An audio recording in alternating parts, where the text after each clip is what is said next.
angry when I see my child on an iPad knowing that the algorithm's trying to poison my kid's mind. And the thing about, ignorance being bliss is that we discussed earlier the yin and the yang, the light and the dark. There is no decision without the exact opposite being a negative.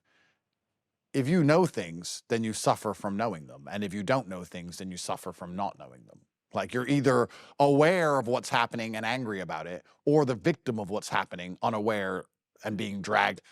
So I'm angry when I see my child on an iPad knowing that the algorithm's trying to poison my kid's mind.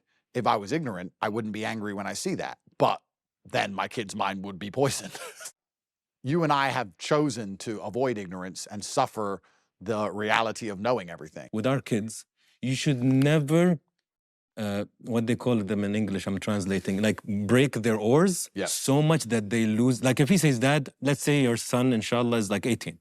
And he's like, Dad, I'm not too sure about this sport or this tactic, and I don't agree with you. And you're like, no, shut up, you're stupid. You're breaking his character. And a lot of parents want to over-discipline and make a copy-paste of them.